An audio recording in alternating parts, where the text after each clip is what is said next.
My cousin walked up to me at the family BBQ and asked, "Why are you wearing white after Labor Day?" I laughed. "Since when do you care about fashion rules?" My cousin Paul didn't laugh back. His face went pale and he kept glancing around like he was looking for backup. Before I could ask what his problem was, Aunt Paige practically sprinted across the yard and wrapped me in the tightest hug I'd ever received. "Not this. Not today," she whispered into my hair, her voice trembling. Over her shoulder, I could see Uncle Ted pulling out his phone with trembling hands. My grandmother had stopped mid-conversation with the neighbors and sank into a lawn chair, wiping her tears away. "Aunt Paige, you're scaring me." I tried to pull away, but she held on tighter, like she was afraid I'd disappear if she let go. That's when I noticed everyone staring. My cousin Sienna, who never missed a chance to make snide comments about my appearance, had tears streaming down her face. Her brother Jake was approaching with a full plate of food, his hands visibly shaking. "You should eat something," Jake said softly. "I just ate 20 minutes ago." My voice came out smaller than I intended. "Will someone please tell me what's going on?" My mother materialized at my side, her eyes giving away her panic. "Let's go inside and find you something else to wear, honey." "Mom, it's a barbecue. I'm not changing clothes." "Please," her voice cracked. "We need to talk." My cousin Amy positioned herself between me and the pool, trying to look casual but clearly blocking my path. "Are you feeling okay? Like, really okay? You're not sad or anything?" The entire family seemed to be slowly surrounding me, creating a human barrier between me and any water. Even the coolers full of ice had been mysteriously moved to the far side of the yard. It all made my head spin. I reached for the picnic table to steady myself and instantly had 6 relatives at my side. Someone said, "She's not well," and another voice added, "I knew this would happen." Dr. Mabu, my mother's friend who'd been invited to the BBQ, appeared with her medical bag. "Let me check your vitals, sweetheart." She was already wrapping a blood pressure cuff around my arm while everyone watched anxiously. "I'm fine. I just got dizzy because everyone's acting insane. I think we should go to the hospital," Dr. Mabu announced after checking my pupils. "Just to be safe." The hospital? For wearing white? But no one responded. Instead, they practically shoved me towards her car. Dr. Mabu spoke quietly to the triage nurse who took one look at our group and immediately led us back. They ran blood tests, monitored my heart, asked dozens of questions about my mental state. A psychiatrist I'd never met entered with a gentle smile that didn't reach his eyes. "I'm Dr. Black. I understand you've been under some stress. Have you had any thoughts of hurting yourself?" "What? Number? Why would you even ask that?" "Sometimes trauma anniversaries can trigger unexpected reactions," a nurse added while adjusting an IV I didn't even need. "Any recent anxiety around water? Swimming pools? Beaches? Boats?" That's when my mother burst through the door. Her face was already streaked with tears and she looked at me with an expression of pure terror. "Take it off," she said, her voice barely above a whisper. "Please, baby, just take off the white dress." "Mom, you're scaring me. What is this about?" She collapsed into the chair beside my bed and took my hands in hers. They were ice cold and shaking. 40 years ago, my sister Greta drowned at our family Labor Day picnic. She was 6 years old, wearing her favorite white dress, the one she'd gotten for her birthday. I'd never heard of an Aunt Greta. I was 8. I was supposed to be watching her, but I got distracted playing with my cousins. She wanted to show everyone her pretty white dress. Those were her last words before she ran toward the dock. The room had gone completely silent except for the hum of medical equipment. Then Uncle James, 5 years later, wore a white suit to a September wedding. His boat capsized that weekend. Then, she couldn't continue. Then what? But somehow I already knew. Then there was your brother Igor. He was 8 years old, the same age I was when Greta died. He wore white swim trunks to a pool party in September. I gasped. We never talked about how Igor died, just that it was a drowning accident when I was 2. "Mom,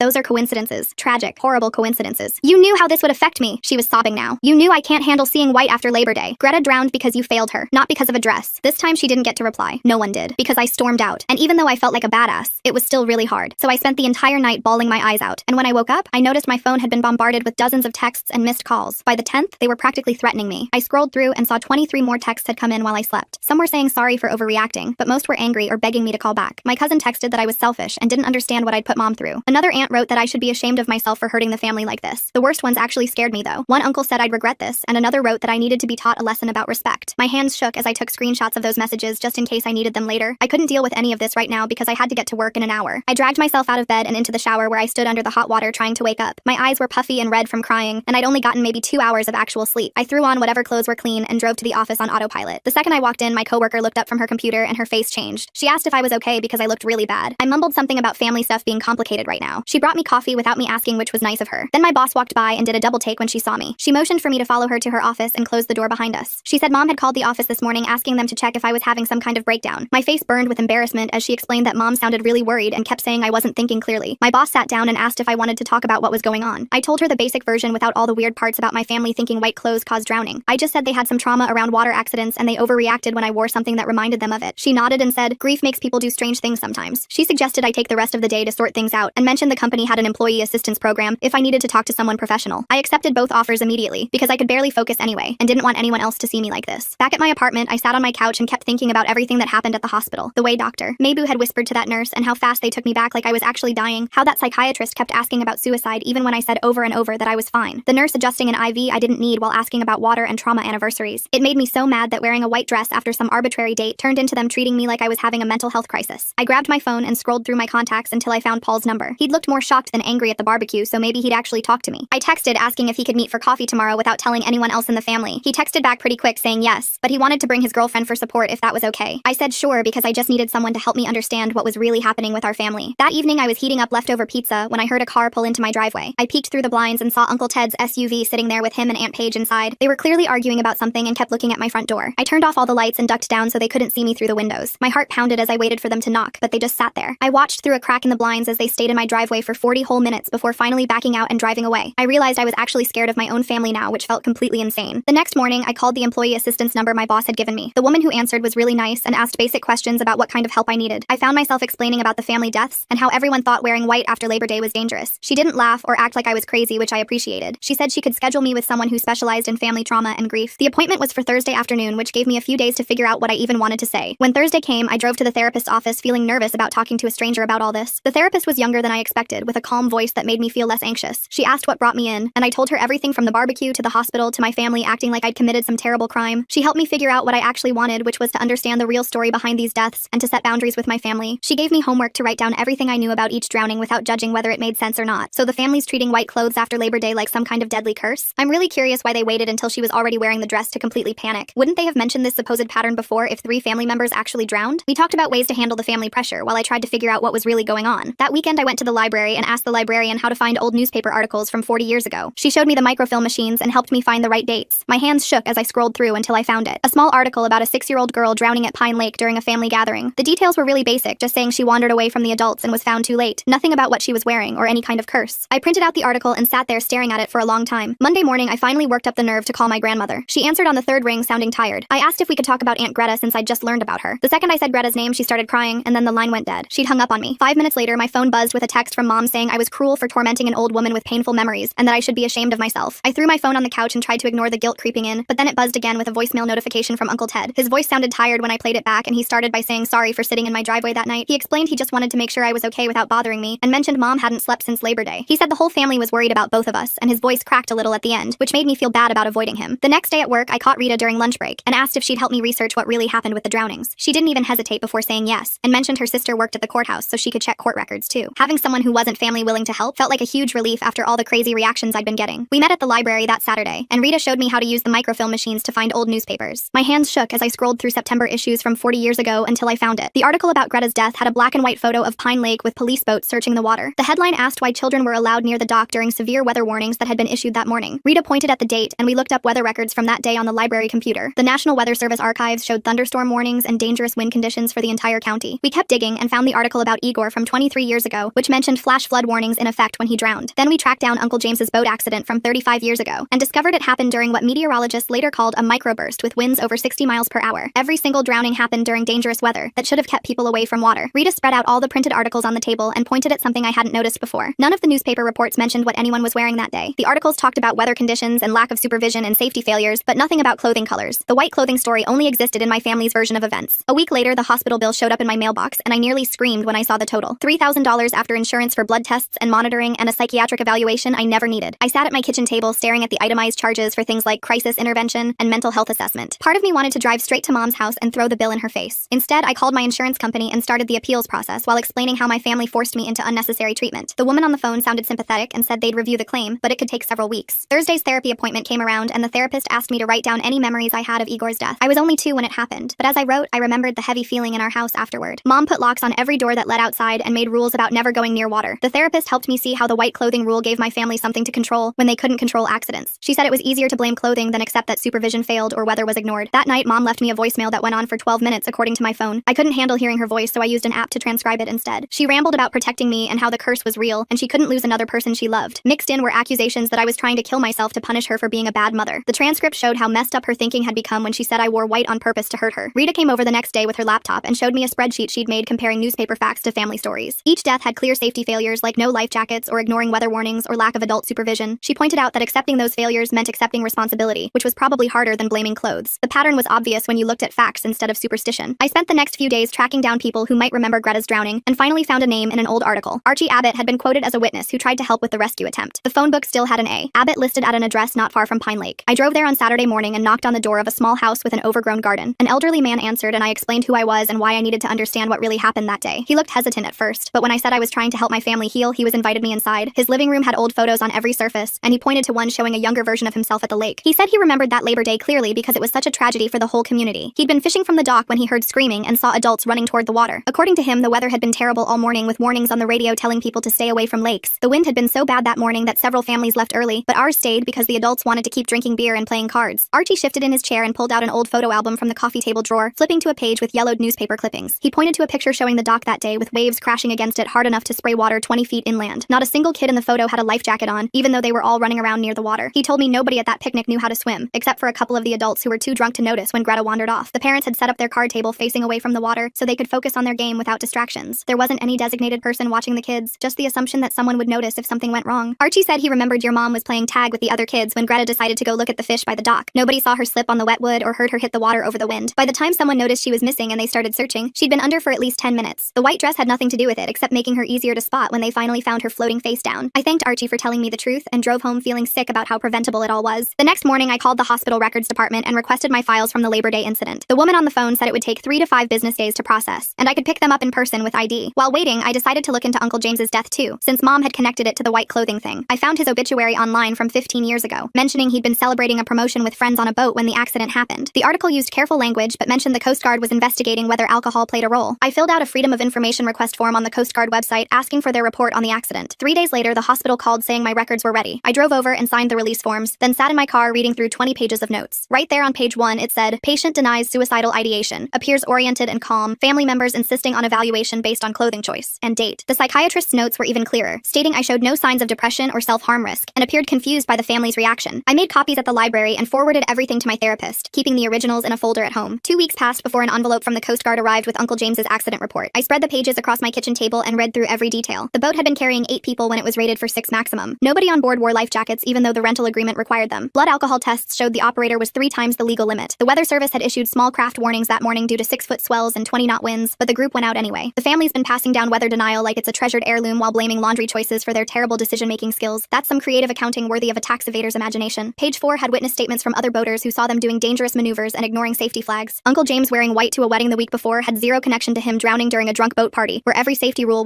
were ignored. I stacked all my evidence into a neat pile and picked up my phone to call Mom. My hands shook as I dialed, but I knew I had to do this. She answered on the second ring, sounding tired. I told her I had proof the white clothing rule wasn't real, and started explaining about the weather warnings and lack of supervision. She cut me off screaming that I was dishonoring the dead and trying to destroy our family's memory of them. I stayed calm and said the real dishonor was using superstition instead of teaching water safety. She called me heartless and said I'd killed them all over again by digging this up. When she started sobbing about how I wanted her to suffer, I told her I loved her but couldn't listen to this anymore, and hung up. Within minutes, my phone started buzzing with notifications from the family group chat. Mom had posted that I was spreading lies about our family tragedies and trying to erase the memories of Greta, James, and Igor. Some relatives immediately took her side, calling me cruel and disrespectful. But then Amy posted that maybe it was time to talk about this openly. Jake agreed, saying he'd always wondered if there was more to the story. Paul added that the clothing rule had caused unnecessary fear for years. The chat exploded into arguments with people taking sides and accusations flying back and forth. Amy texted me privately saying she was proud of me for speaking up and that she'd suspected the truth for years but never had the courage to say anything. More relatives started private messaging me, some angry but others thanking me for finally addressing what they'd been thinking. The family was splitting into camps, but at least people were talking about it instead of blindly following the superstition. Thursday's therapy appointment couldn't come fast enough. The therapist had me practice scripts for setting boundaries with family members who refused to accept the truth. We went through different scenarios where relatives might attack or guilt me, and worked on calm responses that didn't escalate things. She reminded me I couldn't control their reactions, only my own responses to them. We spent time discussing how to maintain relationships with family members who were open to change while protecting myself from those who weren't ready. She suggested I focus on the relatives who'd reached out supportively and give the others space to process. The next week, she recommended I try a grief support group to hear how other families dealt with trauma. I was nervous walking into the community center, but the group leader made everyone feel welcome. As people shared their stories, I heard pattern after pattern of families creating rigid rules after losses. One woman's family had banned swimming entirely after her uncle drowned, making the kids terrified of even bathtubs. Another man talked about how his family stopped celebrating birthdays after his sister died at a party, turning every birthday into a day of mourning instead. A couple described how their relatives wouldn't drive on highways after a car accident, adding hours to every trip. The group leader explained these rules gave families an illusion of control over random tragedies. Hearing others describe similar situations made me feel less alone in dealing with my family's dysfunction. Meanwhile, Rita's sister had been searching court records and found something huge about Igor's death. She handed me a manila folder with copies of a civil settlement between my parents and the pool owner's insurance company. The documents showed the pool had no fence around it, no shallow end markers, and the teenage lifeguard had been texting instead of watching swimmers. My parents had received a $100,000 settlement 8 years ago, but never told me about it. The papers proved there was clear negligence that caused Igor's death, not some curse about white swim trunks. That afternoon, a handwritten envelope arrived from grandmother with no return address. Inside was a short note in her shaky handwriting saying she couldn't talk about Greta, but understood I needed answers. She'd included an old photo from that Labor Day, and my heart stopped when I saw it. Greta was wearing a white dress with pink flowers all over it, not the solid white dress the family story always described. The photo made my hands shake so bad I dropped it on the kitchen table. I grabbed my phone and took a picture of it before shoving the original back in the envelope. Monday morning came too fast, and I dragged myself to work feeling like garbage. My coworker took one look at me and asked if I was okay, but I just mumbled something about family stuff. 10 minutes later, my boss called me into her office. She closed the door behind me and sat down with this worried look on her face. face. Mom had been calling the office every day since the barbecue, sometimes 3 or 4 times, asking them to check if I was suicidal or having a breakdown. The receptionist had started screening her calls, but she kept calling from different numbers. My boss pushed a box of tissues across the desk, even though I wasn't crying yet. She said HR wanted documentation that I was mentally stable or they'd have to put me on leave. I pulled out my phone and showed her the texts from my therapist confirming our appointments and that I wasn't in any crisis. She made copies of everything and said HR would block Mom's number from the main line. Then she offered to adjust my schedule so I could make my therapy appointments without using sick time. I thanked her and went back to my desk where I spent the rest of the day staring at spreadsheets without really seeing them. Thursday's therapy appointment came around and my therapist had this new idea. She said the hospital incident had created a fear of water I never had before. Every time I walked past the office water cooler, I'd tense up and I'd been avoiding the bathroom at work because the sound of toilets flushing made me anxious. She wanted to start small with exposure therapy. That afternoon, she walked me to the park across from her office where this big fountain shot water 10 feet in the air. We sat on a bench 20 feet away while I did breathing exercises. My whole body wanted to run, but I forced myself to stay put. She had me move 5 feet closer every few minutes until I was sitting right at the edge with mist hitting my face. It felt stupid, but also like I was taking something back from my family's craziness. The next week, she had me put my hand in the fountain water while counting to 30. Then we went to the community pool, and I sat in the bleachers watching kids take swimming lessons. By the 3rd week, I could stand at the pool edge without my heart racing. Rita had been amazing through all of this, checking on me every day and bringing me dinner when I forgot to eat. One Saturday, she offered to drive me somewhere I'd been thinking about. Pine Lake was 40 minutes outside town, and neither of us talked much on the drive. The parking lot was mostly empty since summer was over. We walked down to the dock where it happened, and I could see exactly how a little kid could fall in. No fence, no rope, nothing between the wooden boards and deep water. The dock was maybe 3 feet wide with gaps between the planks where small feet could slip through. I stood there for 20 minutes just looking at the water and thinking about this aunt I never knew existed. Rita stayed quiet beside me, just being there. I whispered goodbye to Greta and promised I'd help the family heal the right way. On the drive home, Rita mentioned she'd been digitizing old family photos her mom had in storage. She'd found a whole album from that Labor Day 40 years ago. Her mom had been friends with my grandmother and took pictures at all the family events. She'd email them to me when she got home. That night, I opened Rita's email and found 15 photos from that day. Most showed adults drinking beer and kids running around with hot dogs. But there was one of Greta from earlier in the day, maybe around noon based on the shadows. She was wearing blue shorts and a striped shirt, standing by the picnic table with a paper plate. The white dress with pink flowers must have come later. Another photo from what looked like mid-afternoon showed her in the same blue shorts playing with other kids. She'd definitely changed clothes at some point, which meant the whole story about wanting to show off her white dress all day was completely made up. My anger started melting into something else. Mom had been 8 years old watching her baby sister, probably told to keep an eye on her while adults partied. Then Greta drowned and Mom spent 40 years blaming herself. The white clothing rule wasn't about preventing drownings, it was about having some control over chaos. If she could just keep everyone from wearing white after Labor Day, maybe no one else would die. It was magical thinking from a traumatized child who never got proper help. Understanding this didn't make what she did to me okay, but it made it make sense. I spent the next 3 days at the library pulling weather service records on microfiche. September 3rd, 40 years ago, had severe thunderstorm warnings all day with winds up to 50 miles per hour. The newspaper even ran a story the day before warning people to stay away from lakes and rivers. Uncle James died during what they called a 100-year storm, with waterspouts reported on the lake. Igor's death happened during flash flood conditions that killed 3 other people that same weekend. I typed everything into a spreadsheet with dates, weather conditions, and warning levels. Every single drowning happened when authorities were literally telling people to stay out of the water. I'm trying to understand how the narrator figured out the weather connection. Did they just randomly think to check old weather reports? The way they're organizing everything in spreadsheets shows such a different approach than their mom's emotional reactions. I made a simple chart showing the pattern and attached all the weather service documentation. Then I spent an hour writing an email to Paul, Amy, and Jake with just the facts. No emotional commentary. Maybe seeing the data would help them understand. I started working on something else too. A family safety memo about water activities with actual useful information. Things like everyone should know how to swim, life jackets aren't optional for kids, never swim alone, check weather reports, and assign a sober adult to watch swimmers. I framed it as honoring Greta, James, and Igor by preventing future tragedies through real precautions instead of superstition. It took me all weekend to get the wording right. I wanted it to be helpful, not preachy. Monday morning, I was reviewing the memo one more time when my phone buzzed. Mom had texted me a wall of text that I had to read 3 times to understand through all the typos and rage. She'd heard about my weather research from someone, probably grandmother. She said if I sent my lies to one more family member, she'd cut me out of her life completely. She'd change her will, block me on everything, and tell everyone I was dead to her. The words stung more than I expected. I typed back that I loved her, and my door would always be open when she was ready to get help. Then I blocked her number because I couldn't handle the constant attacks anymore. I needed space to heal without her voice in my head. I sent the safety memo to Paul first, since he'd been the most reasonable. He texted back within an hour saying it all made sense and he'd been thinking the same things. Amy responded that afternoon, agreeing to help promote real safety measures at family events. Jake called that evening and we talked for an hour about how scared he'd been at every family gathering near water, always checking what people were wearing instead of watching for actual dangers. Paul admitted he'd thought the white clothing rule was weird since he was a kid but was too scared to say anything. His mom had slapped him once for questioning it when he was 12. We agreed to be the change the family needed. The next morning my phone rang while I was getting ready for work. The caller ID showed Sienna and I almost didn't answer. She never called me. Her voice sounded different, smaller somehow. She apologized for all the comments she'd made over the years about my clothes. Every September she'd panic about what everyone was wearing and take it out on me when I didn't seem to care enough. She'd been terrified of water since she was 5 because of the family stories. She couldn't even take baths, only showers, and hadn't been swimming since she was a kid. Then she asked if maybe we could take swimming lessons together. She wanted to face her fear, but was too scared to do it alone. I was so shocked I just stood there holding the phone. Sienna had made my life miserable at family gatherings for years, and now she wanted to be swimming buddies. But something in her voice sounded real and broken and tired of being afraid. I told her yes. We set up our first swimming lesson for the following Saturday, and I texted Paul and Amy about meeting at the coffee shop near the community center afterward. Jake showed up too, bringing his girlfriend who'd been watching our family drama unfold from the outside. outside. The five of us grabbed a corner table and Paul pulled out a notebook, saying we needed to get organized about making real changes. Amy suggested we rotate who watches the water areas at family events, not to check clothes but to actually watch for safety. Jake's girlfriend offered to make laminated cards with drowning signs, since most people don't know what real drowning looks like. We agreed to each take responsibility for different safety measures at gatherings, with Paul handling weather monitoring, Amy managing life jackets, and Jake ensuring sober supervision. It felt weird planning family events without half the family, but at least we were doing something productive. Jake stirred his coffee and mentioned something that shocked me. He said Uncle Ted's brother had been questioning the white clothing thing for years, but gave up trying to convince anyone. Apparently, the brother had brought research about water safety to a family meeting 10 years ago and got shouted down so badly he moved to Oregon. Jake's girlfriend added that her mom went to the school with Uncle James and remembered him as a heavy drinker who took stupid risks all the time. Paul nodded and said at least 6 other relatives had privately expressed doubts over the years, but were too scared of Mom and Aunt Paige to speak up. Even Uncle Ted himself had once suggested swimming lessons for all the kids, but got shut down because the family thought avoiding white clothes was enough protection. 3 days later, I was picking out cereal at the grocery store when Aunt Paige appeared at the end of my aisle. She marched straight at me, her face red and her voice loud enough for everyone to hear. She yelled that I was destroying our family and spitting on the graves of innocent children. I kept my voice calm and told her that teaching kids to swim honors the dead more than checking their outfit colors. She called me heartless and said I'd cursed us all. Other shoppers stopped to stare, some pulling out phones, but I just stood there holding my cereal box. I told her that Greta drowned because no one was watching her, not because of her dress. She raised her hand like she might slap me, then seemed to remember we were in public and stormed off instead, knocking over a display of crackers on her way out. My therapy appointment that week focused on preparing for eventual contact with Mom. The therapist had me sit in different chairs to play both parts of a future conversation. As Mom, I had to voice her fears and anger, which helped me understand her perspective better. As myself, I practiced staying calm while expressing my boundaries and explaining that I still loved her despite our conflict. We went through different scenarios, like what if she cries, what if she yells, what if she threatens to hurt herself. The therapist reminded me that I couldn't control Mom's reactions, only my own responses. We spent the last 20 minutes discussing my grief for the mother-daughter relationship we might never have if she couldn't move past the superstition. I realized I was mourning something that might never exist. After therapy, I met Paul and his girlfriend at a sandwich shop. She worked as a social worker specializing in family trauma and offered to help if Mom ever wanted professional mediation. She explained how she'd helped other families work through similar situations where tragedy created rigid beliefs. Paul mentioned his girlfriend had experience with families where grief turned into destructive patterns that got passed down through generations. She gave me her card and said to call anytime, even just to talk. I thanked her but didn't feel hopeful Mom would ever agree to mediation. That weekend, I started a project I'd been thinking about since finding those old photos. I bought a nice album and began collecting pictures of Greta, Uncle James, and Igor that showed their lives, not their deaths. I found Greta's kindergarten photo in grandmother's old albums she'd lent me before the blow-up. Uncle James appeared in tons of family pictures, usually laughing or playing guitar. Igor's baby pictures made me cry, but I included them anyway. I wrote little facts under each photo, like Greta loved butterflies, James played in a band, Igor's first word was dog. At my next therapy session, I brought the album to show my therapist. She flipped through it slowly, noting how I'd humanized them beyond their tragic ends. We discussed when might be the right time to share it with Mom, maybe when she was further along in her own therapy. The therapist pointed out the photo showing Greta in different clothes earlier that day, agreeing it could help break through the false narrative Mom had built. We decided I should keep adding to it, making it a celebration of their lives. Time moved weird after that, some days dragging and others flying by. 3 months after Labor Day, just when I'd started to accept Mom might never come around, my phone buzzed with her name. The text was long and rambling, full of typos, saying she'd been having nightmares and panic attacks that were getting worse. Her doctor had prescribed anxiety medication, but said she needed therapy to address the root cause. She wanted to meet, but only with Paul's girlfriend there as mediator. My hands shook as I typed back yes, giving her the mediator's contact information. The support group I'd been attending had become a real source of comfort, and the leader pulled me aside after one meeting. She ran workshops on complicated grief and family myths, and wondered if I'd share my story at the next one. She thought hearing from someone currently going through it might help others more than professional presentations. I agreed, seeing it as practice for explaining things to my own family if they ever wanted to listen. I spent 2 weeks preparing my presentation, organizing everything that had happened into something coherent. Swimming lessons with Sienna had become the highlight of my week, both of us terrible, but improving. During our 10th lesson, while practicing backstroke, she suggested we plan a proper memorial for Greta, James, and Igor. Not a sad event, but something productive. Maybe by the water, but with safety demonstrations and life jacket donations to local families who couldn't afford them. We could honor them by preventing future drownings through education and resources. The idea felt right, like we were finally channeling our family's fear into something useful. I started researching water safety organizations we could partner with. 2 days later, a package arrived with no return address, though I recognized grandmother's handwriting. Interesting conversation happening here. I wonder what they're really thinking. Inside was a small jewelry box containing an old locket with Greta's photo, the metal worn smooth from years of handling. Her note said she was too old and tired to change her beliefs, but understood I was trying to help our family heal. She asked me to remember Greta as the happy little girl who loved butterflies and dancing, not as the cautionary tale she'd become. The last line made me cry when she wrote that maybe I was brave enough to save our family from itself. The next week, Sienna called asking if I wanted to help plan a memorial for Greta, James, and Igor at the community pool. I drove over to her place and we spent 3 hours making calls to water safety organizations who agreed to send instructors for demonstrations. We booked the pool for a Saturday afternoon and created a Facebook event that carefully avoided mentioning clothing or superstitions while focusing on water safety education and remembering loved ones. Paul helped us set up donation boxes for life jackets that would go to local families who couldn't afford them. The morning of the memorial, I got to the pool early to help set up tables and chairs around the shallow end. About 20 family members showed up, which was way more than I expected given how divided everyone had been. The lifeguards demonstrated proper rescue techniques while everyone watched from the deck wearing the bright orange life jackets we'd bought in bulk. Sienna read a list of water safety statistics that made several relatives nod thoughtfully. Jake brought photos of Greta, James, and Igor doing normal kid stuff like birthday parties and school plays, not just the death photos everyone usually focused on. People actually smiled looking at them and shared funny stories I'd never heard before. Nobody mentioned white clothes or dates or curses the entire afternoon. 2 days later, the mediator called saying Mom wanted to meet if I was willing. I drove to her office downtown where Mom was already waiting in the conference room looking smaller than I remembered. She kept twisting her wedding ring while the mediator explained the ground rules about respectful communication and active listening. Mom started by saying she'd been thinking about what I'd said, and maybe the clothing thing wasn't completely real, but she couldn't just turn off 40 years of believing it. The mediator helped us work through what that meant practically. Mom agreed to stop telling other people about the rule if I agreed to stop sending her articles about water safety statistics until she was ready. She also promised not to make comments about what anyone wore to family events. It wasn't everything I wanted, but seeing her admit even a tiny doubt felt huge. That Friday, Paul's girlfriend sent out an email about a family meeting to discuss safety protocols going forward. We met at the church basement since it was neutral territory, and about 15 relatives showed up with notebooks and pens. Paul's girlfriend had prepared an agenda on a whiteboard with real safety measures like designated sober supervisors at events with water and mandatory life jacket rules for kids under 12. People voted by raising hands, and every single safety measure passed unanimously. Mom didn't come, but grandmother mentioned she hadn't protested when told about it, which felt like progress. Someone suggested quarterly safety refresher emails, and everyone agreed. Monday morning, my boss called me into her office, which made my stomach drop until I saw her smiling. She said she'd been watching how I handled the family crisis while maintaining my work performance, and was impressed by my ability to stay professional under pressure. She'd approved a small raise effective immediately, and mentioned there might be leadership opportunities coming up if I was interested. I thanked her and managed to hold it together until I got back to my desk, where I let myself feel good about something for the first time in months. The raise wasn't huge, but it meant someone saw me handling this mess with some kind of grace. That weekend, I invited Paul, Amy, Jake, and Sienna over for dinner at my apartment. I made spaghetti and garlic bread, nothing fancy, and we ate while talking about movies and work and anything except family drama. Jake brought board games and we played until midnight, just laughing and being normal cousins for once. Amy mentioned how nice it was to hang out without the weight of family tragedy hanging over everything. Before they left, we agreed to do this monthly, taking turns hosting. Paul suggested we invite his girlfriend next time since she'd been so helpful with everything. Over the next few weeks, we kept up the dinners, rotating apartments and trying new recipes. Jake turned out to be an amazing cook and made us Korean BBQ one night. Sienna brought her new boyfriend, who fit right in with our weird little group. We made a group chat for planning that stayed drama-free and focused on food preferences and scheduling. Grandmother must have heard about these dinners because she sent me a card saying she was glad the younger generation was finding their own way forward. Mom never mentioned them directly, but I knew she knew. 3 months after the mediated meeting, Mom texted asking if we could meet for lunch, just the two of us. I picked a quiet restaurant downtown where we wouldn't run into family. She looked better than she had in months, with some color back in her face and steadier hands. She told me she'd started seeing a therapist who specialized in childhood trauma and survivor's guilt. The therapist was helping her separate her actual memories from the story she'd built around Greta's death. She didn't apologize for the hospital incident, but she did say she understood her fear had gotten out of control that day. She asked if we could have monthly coffee dates with clear boundaries about what we wouldn't discuss. I agreed, as long as we stayed away from clothing rules and water until she'd done more therapy work. She accepted immediately and even smiled a little. We set our first coffee date for the following week. 2 weeks later, grandmother called a family meeting at her house. Almost everyone came, even some relatives who'd been avoiding family events since Labor Day. She stood in her living room holding the same photo of Greta she'd sent me and announced it was time to retire the white clothing rule. She said it had served its purpose of keeping us vigilant, but now we had real safety measures in place. She didn't say the rule was wrong or made up, just that its time had passed. Most people looked relieved, though I heard Uncle Ted's brother mutter something about tempting fate. Grandmother asked everyone to focus on the future instead of the past. She wanted to see great-grandchildren learning to swim and families enjoying water safely. Meanwhile, Sienna and I had been taking swimming lessons twice a week for 3 months. We'd both started out terrible, but slowly improved to the point where we could do all 4 strokes without panicking. Our instructor mentioned we'd be good candidates for water safety instructor certification if we were interested. We signed up immediately, seeing it as the perfect way to honor Greta, James, and Igor. The certification course took 6 weeks of evening classes and pool time, but we both passed on the first try. The community center gave us Saturday afternoons for our classes, and we spent the whole week setting up flyers and posting on local Facebook groups. 12 people showed up for that first class, including Paul and his girlfriend, plus 2 other cousins who'd been quietly supportive. We started with basic floating techniques in the shallow end, while I watched everyone's nervous faces slowly relax as they realized we weren't going to push them into deep water right away. Sienna handled the paperwork and safety equipment checks while I demonstrated each skill, and we took turns walking around the pool edge, spotting anyone who looked uncomfortable. One older woman started crying halfway through when she managed to float on her back for 10 seconds, explaining she hadn't been in water since her grandson's accident 3 years ago. We extended the class by 30 minutes to give everyone extra practice time, and afterwards Paul helped us stack the kickboards and pool noodles in the storage closet. My phone buzzed with a text from Mom saying she was proud of us for teaching safety, though she didn't mention coming to watch. That same week, I noticed the family group chat name had changed from Family Emergency Alerts to Family News and Plans. When Amy posted a photo of her daughter's soccer game, people started sharing normal stuff again, like recipe links and birthday reminders, instead of constant weather warnings and reminders about clothing. Jake even posted a photo from his beach vacation where he was clearly wearing whiteboard shorts and nobody said anything about it. The chat felt lighter somehow, with actual conversations happening instead of just panic and rules. As August turned into September, I started getting nervous about the upcoming Labor Day weekend, even though my therapist had given me breathing exercises and coping strategies. The family planned another barbecue at grandmother's house, but this time the group chat showed real safety planning happening, with Paul volunteering to be the sober pool watcher and Ted arranging for temporary fencing. Nobody mentioned clothing colors at all in the dozens of messages about food assignments and arrival times. I picked out a floral sundress that had white flowers on it, testing myself and the family's progress. The morning of Labor Day, I drove to grandmother's house with my hands only slightly shaking on the steering wheel. The temporary fence was already up around the pool when I arrived, and Jake was setting up a table with life jackets in different sizes right by the gate. Kids were already running around wearing bright orange flotation devices over their clothes, and their parents were actually relaxed instead of hovering anxiously. Interesting conversation happening here. I wonder what they're really thinking. Paul waved from his chair by the pool where he had a whistle and rescue pole within reach, taking his safety role seriously. The food tables were set up far from any water sources, and I noticed multiple adults had agreed to take shifts watching the pool area throughout the day. Mom arrived an hour later, giving me a small nod when she saw my dress but not commenting on it. She stayed mostly near the food tables, talking quietly with Aunt Paige, but I caught her glancing at me several times with something that looked like acceptance. More family arrived throughout the afternoon, and I realized nobody was doing clothing checks at all. People wore whatever they wanted, including Ted's nephew in a white polo shirt and Amy's daughter in a white sundress similar to mine. The conversation stayed focused on normal topics like work and school and upcoming vacations. Kids played in the pool with proper supervision, while adults rotated through safety duty without making it weird or obvious. Someone had even posted laminated safety rules by the gate and set up a buddy system for the younger kids. Around 3 o'clock, I walked past a group of relatives and heard them discussing vacation plans instead of warning each other about September water dangers. The whole atmosphere felt different from every family gathering I could remember, lighter and more relaxed even with all the safety measures in place. Grandmother sat in her usual chair watching everyone with a small smile, occasionally calling children over for hugs but not crying or bringing up the past. As the sun started setting, people naturally gathered in the main seating area, while Paul maintained his post by the now empty pool. Grandmother stood up slowly and suggested we share happy memories of Greta, James, and Igor, since we were all together. People actually smiled as they told stories about Greta's collection of butterfly drawings and how James used to make everyone laugh with his terrible jokes. Mom surprised everyone by sharing how Greta used to dance around the house wearing her butterfly wings from Halloween, spinning until she got dizzy and giggling the whole time. She cried while telling it, but she was smiling too, and Aunt Paige reached over to squeeze her hand. Even relatives who usually stayed quiet shared little memories about Igor's obsession with dinosaurs and how he used to roar at everyone. The stories went on for over an hour as the sky turned orange and pink, and nobody mentioned drowning or tragedy or clothing even once. That night after getting home, my phone buzzed with a text from Mom that made me sit down on my bed. She wrote that I was brave for breaking the cycle, and that therapy was helping her see things differently, ending with, "I love you," for the first time in months. I screenshot the message immediately and saved it in multiple places, knowing this wasn't a full apology, but recognizing it as real progress. The next morning, I pulled out my journal and spent 2 hours writing about how different this Labor Day felt from the chaos of last year. Our family had real safety measures now instead of superstitions, and people were starting to heal even if some relationships were still complicated. The journey had been awful and painful, and cost me relationships with some relatives who still believed in the curse, but sitting there writing, I felt genuinely happy about where we'd ended up. Thanks for hanging out and wondering about all these questions with me today. It's always interesting seeing where curiosity takes us. Until next time. And hey, like the video? It helps more than you think.